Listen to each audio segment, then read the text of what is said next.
dan saya Laila Salma Safati. Berita hari ini adalah mengenai pembuatan kompos yang berjalan di SMPN 2 Duren.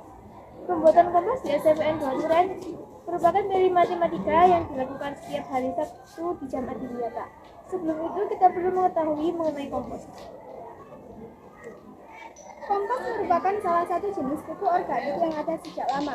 Kompos adalah bahan-bahan organik yang sudah mengalami proses pelapukan karena terjadi interaksi antara mikroorganisme atau bakteri pembusuk yang bekerja di dalam bahan organik tersebut.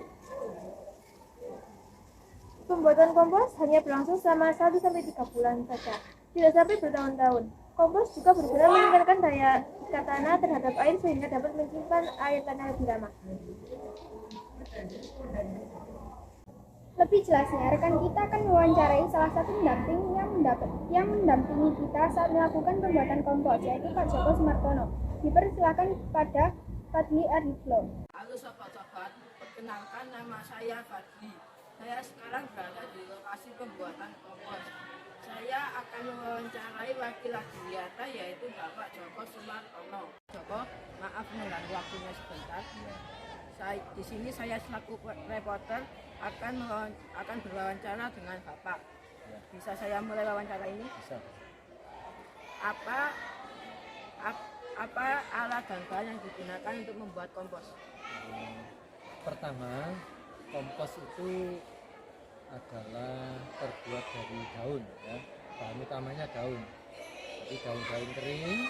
Kemudian yang kedua, cairan UM4. Itu saja. Lanjut ke pertanyaan berikutnya. Tempat apa yang cocok dibuat untuk pembuatan kompos? Nah, sebenarnya tempat yang paling baik untuk membuat kompos itu adalah tanah itu digali. Tetapi kalau tanah itu digali, kemudian kita tanam, kita nggak bisa mengamati prosesnya. Oleh karena itu kita gunakan gelangsi itu ya, sehingga kita bisa mengamati perubahan dari daun yang masih utuh berproses menjadi kompos. Lalu mengapa kompos itu sangat bermanfaat? Kita tahu negara kita adalah negara agraris, sehingga kebutuhan pupuk itu sangat utama.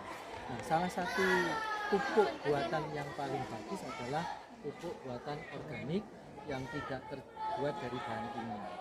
Lalu bagaimana langkah-langkah membuat kompos? Ya, pertama daun kering itu dihancurkan, kemudian disediakan larutan IM4. Nah, untuk mempercepat pembusukan, maka IM4 itu ditambah sedikit gula, kemudian disemprotkan pada daun kering yang sudah dihancurkan tadi, ya, disemprot merata, diaduk, sehingga dari situ kurang lebih membutuhkan waktu 2-3 bulan. Sekian, terima kasih dari saya. Terima kasih untuk Pak Joko. Ya, sama-sama. Baik, ternyata seperti itu cara pembuatan kompos. Saya selaku reporter Fadli Ardiflo ingin pamit mundur diri dan sampai jumpa. Ada beberapa cuplikan ketika kelas 7 melakukan kegiatan kompos. Simak berikut ini.